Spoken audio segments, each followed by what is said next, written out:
اللہ اکبر سبحان اللہ الحمدللہ استغفراللہ نحمدہ و نصلی علی رسول کریم اما بعد اعوذ باللہ من الشیطان الرجیم بسم اللہ الرحمن الرحیم۔ ابھی جب میں محفل میں شامل ہونے کے لیے اپنے کمرے میں سے نکلا، کمرے میں ایک نوجوان سے ملاقات غالباً شاید وہ گجرانوالہ سے تشریف لائیں۔ کہنے لگے بابا جی یہ بتائیں ڈپریشن کا علاج۔ میں نے کہا یار پھر تمہیں اکیلے نہیں بتاتا، اوپر محفل میں بتا دوں گا تاکہ سب کو اس کا فیض پہنچے۔ بات یہ ہے بہت آسان علاج بتاؤں گا، کرنا بھی بہت آسان۔ جو زبان مالک نے تمہیں شکر ادا کرنے کے لیے دی، اس سے شکوہ چھوڑ دو، ڈپریشن تمہیں چھوڑ دے۔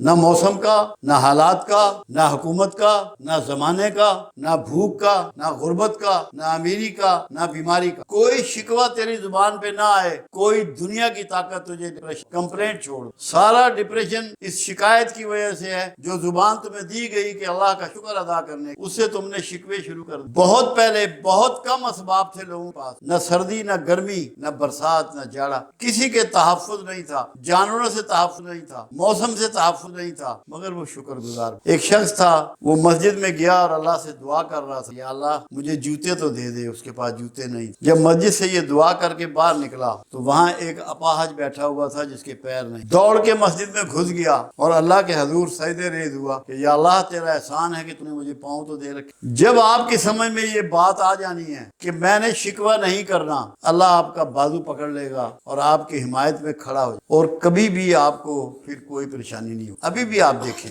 چلے جائیں ان بستیوں میں جو کمزور لوگ ہیں، جو غریب لوگ ہیں، جن کے پاس سامان کم ہے، اسباب کم ہے، گھر بھی نہیں ہے، گاڑی بھی نہیں ہے، سائیکل بھی نہیں ہے، میں نے ان میں کبھی شکوہ کرتے ہوئے نہیں۔ شکوہ تو بھرے پیٹ والے لوگ کر رہے ہیں، تو جو شکوہ کرتا ہے بھرے پیٹ وہ تو اللہ کا باغی ہے، باغی کے لیے تو پھر سزا ہوگی۔ تو ڈپریشن ایک سزا ہے اس کو، بغاوت کی وجہ سے۔ کوئی شکوہ آئندہ نہ کرے۔ کیوں؟ بات یہ ہے کہ سب کچھ اللہ کے اختیار ہے۔ ہم پڑھتے ہیں لا حول ولا قوت الا باللہ العلی العظیم، ساری طاقتوں کا سزاوار اللہ تعالیٰ ہے۔ جب سب کچھ اسی نے کرنا ہے، اسی کے معاملات ہیں، اسی کے اسباب ہیں، آپ جب شکوہ کرتے ہیں تو کس کا کرتے ہیں؟ مالک کا، میکر کا، خالق کا۔ دوسری ایک اور چیز جو اس سے بچنے کا راستہ، آپ کو پروردگار عالم نے دو آنکھیں عطا فرمائی، ایک دائیں اور ایک بائیں۔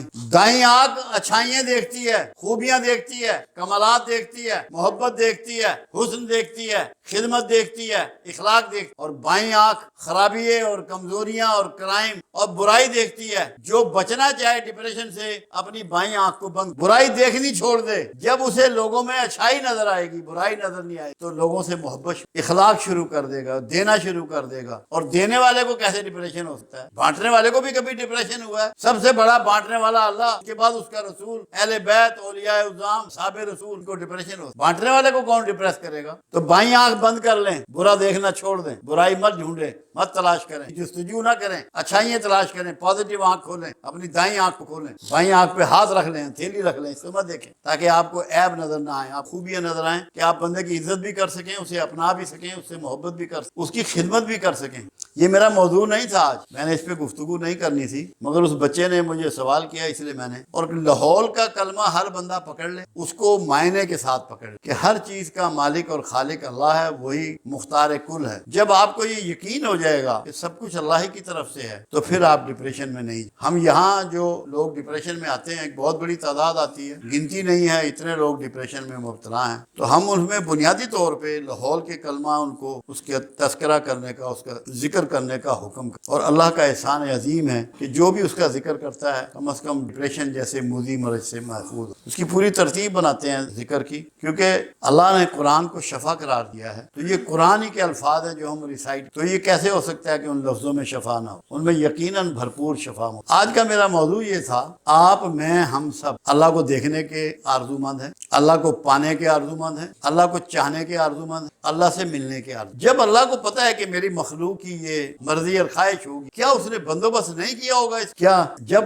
جو اللہ یہ کہتا ہے کہ تو چل کے آ تو میں دوڑ کے آؤں گا، تو اس کو دیکھنے کی آرزو آپ رکھتے ہیں اور وہ اس کا بندوبست نہ کرے، یہ کیسے ہوتا ہے؟ ہمیں اس کوڈ کو سمجھنا ہے۔ سب سے پہلے قرآن یہ کہتا ہے کہ اے میرے بندے تو مجھے پکار، میں تیری سنتا ہوں، میں تیری قبول کرتا ہوں اور تیری شہ رکھ سے بھی قریب. تو یہ ایڈریس نہیں دے دیا اللہ نے آپ کو اپنا کہ میں کہاں بستا ہوں, کہاں رہتا ہوں, تم کہاں ڈھونڈتے پھر رہے ہو, کہاں دھکے کھا رہے ہو. ہم نے کبھی اس پہ غور کیا کہ جہاں کا ایڈریس وہ بتا رہا ہے ہم نے جھانکا وہاں, کبھی توجہ کی. یہ مراقبے میں صوفی کیا کراتے رہے لوگوں سے, آپ کے دل پر توجہ کراتے, اور توجہ مین سورس ہوتا ہے یہ چیزوں کے کھلنے کا, تمہیں محسوس کرنے کا, دیکھنے کا. اللہ صاحب حال لوگوں کو نظر آتا ہے, روحانی لوگوں کو نظر آتا ہے, ادراک میں نظر آتا ہے. ان آنکھوں سے ہم نہیں دیکھتے, قرآن اس کی نفی کرتا ہے کیونکہ وہ مادہ نہیں ہے. یہ آنکھیں مادیت دیکھنے کے لیے ہیں, روحانیت دیکھنے کے لیے بصیرت ہے, بصارت مادی چیزیں دیکھنے کی. تو وہ آپ کو بصیرت عطا کرتا ہے جب آپ قرآن کی بات کی تصدیق. میرے آقا کیسے پوچھا گیا یا رسول اللہ صلی اللہ علیہ وسلم اللہ کہیں سماتا ہے, فرمایا کہیں نہیں. پھر پوچھا گیا یا رسول اللہ صلی اللہ علیہ وسلم اللہ کہیں سماتا ہے, فرمایا کہیں نہیں. تیسری بار پوچھا گیا کہ یا رسول اللہ کہیں تو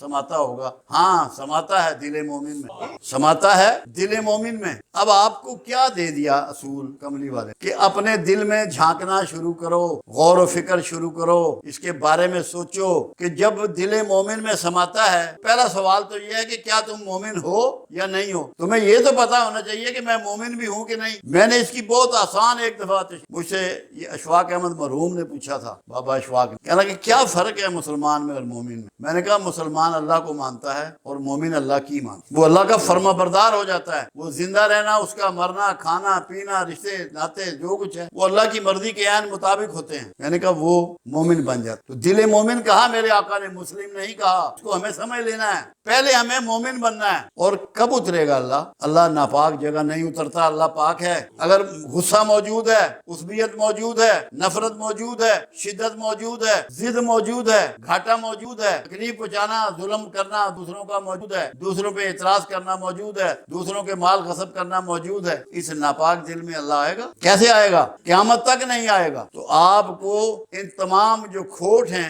ان سے اپنے من کو پاک, اگر آپ کو یہ آرزو ہے, سنجیدگی سے یہ چاہتے ہیں کہ اللہ آپ کے دل میں اتر آئے, اترا ہوا تو ہے, آپ کو مل نہیں رہا کیونکہ آپ نے گند ڈالا ہوا ہے. اس گندگی کو دھونا ہے, اس کو صاف کرنا ہے. اب دوسری چیز کیا ہے؟ اللہ تو یک و تنہا ہے, وہ جہاں دوئی ہو وہاں نہیں آتا. اگر اللہ کے علاوہ کوئی محبت موجود ہے تو وہاں بھی نہیں آئے. کملی والے کی محبت کی بات نہیں کر رہا, اس کی محبت اور اللہ کی محبت ایک ہی چیز ہے, دو نہیں ہے. وہ ایک ہی محبت ہے کہ اگر رسول سے بھی محبت کرتے ہو اس لیے کرتے ہو کہ یہ اللہ کا رسول, اور اللہ سے محبت کرتے ہو اس لیے کرتے ہو کہ محمد رسول اللہ کا اللہ ہے. وہ آپ کو یہ دو چیزیں اپنے من میں سے صاف, اگر یہ نہیں نکالو گے تو اپنا وقت ضائع کر رہے ہو, انرجی ضائع کر رہے ہو, پیسے ضائع کر رہے ہو, زندگی ضائع کر رہے ہو, عاقبت ضائع. دل کو صاف کرنا ہے اور اس کو تنہا کر. ابھی یہاں ظفر صاحب بیٹھے ہیں منڈی والے, میں نے ان سے کہا تھا, میں کہ یاد رکھو تنہا تنہائی میں ملتا ہے. تم تنہا ہو جاؤ تمہیں ملے گا. رہو زمانے میں, زمانے کے اندر رہو, مگر انوالو مت ہو زمانے میں. ایسے وقت گزار دو جیسے پلیٹ فارم پہ گزارتے ہو. پلیٹ فارم کو تم نہ ملکیت بناتے ہو, نہ جداد بناتے ہو, نہ وہاں کی جگہ کے لیے مقدمہ کرتے ہو, نہ کسی سے جھگڑا کرتے. زندگی کو پلیٹ فارم سمجھ لو. اگر تمہیں اللہ کو اپنے اندر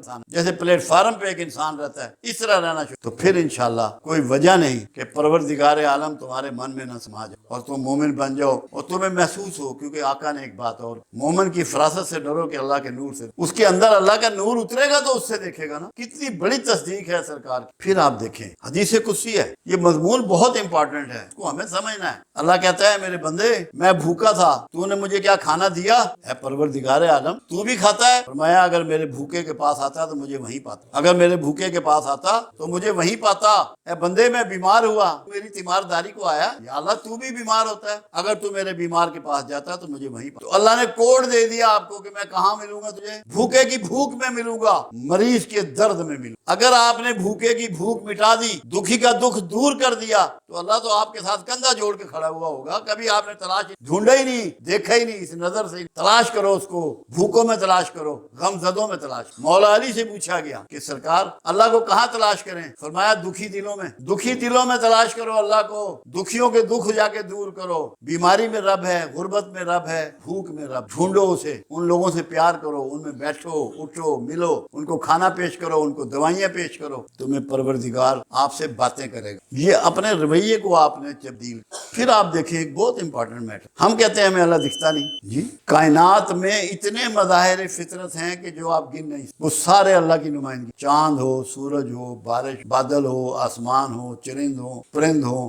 حشرات الارض ہوں، جانور ہوں، درندے ہوں، چرندے ہوں، مختلف انواع قسم کے کھانے ہوں، سبزی ہو، پھل ہو، گوشت ہو، انڈا، ہر چیز، یہ سب مظاہر فطرت ہیں، ان میں ٹٹولو اس کو خالق مل جائے گا، ہر خالق اب مخلوق میں وضعیت۔ میں آپ کو اس لیے یہ باتیں بتا رہا ہوں کہ اس طرف دھیان دیں۔ اللہ کہتا ہے مجھے سب سے زیادہ وہ لوگ پسند ہیں جو میری صنائی پہ غور کرتے ہیں، کھڑے بیٹھے کروٹوں کے بل غور کرتے ہیں، اور ان کی نگاہ جب آسمان پہ جاتی ہے تو لوٹ آتی ہے اور کہہ اٹھتے ہیں کہ اللہ تو نے کچھ بھی باطل نہیں بنایا، کوئی نقص والی چیز تو نے پیدا نہیں۔ اس لیے برائے کرم اگر آپ کو جستجو ہے خدا بند ہے تو آپ میری ان باتوں کو سمجھ، اس پہ چلیے، اللہ آپ کا مددگار ہو، اور کوئی وجہ نہیں ہے کہ پروردگار آپ کا بازو نہ پکڑ لے۔ آپ کو باخدا پتہ لگے گا اس کی رضا کا، اس کی محبت کا، اس کی چاہت کا، کوئی وجہ نہیں ہے کہ آپ کو پتہ نہ۔ نصیب والے ہیں، کیونکہ اللہ کے حبیب صلی اللہ علیہ وسلم کا فرمان ہے تم قیامت میں اللہ کو ایسے دیکھو گے جیسے چاند کو، یہ فرمان مبارک ہے آپ تو ابھی روحانی طور پہ بھی آپ چاند طرح اللہ کو دیکھتے ہو۔ اگر اپنے دل کو صاف کر لو، تنہا ہو جاؤ اور مومن بن جاؤ، اللہ آپ کا اور میرا حامی۔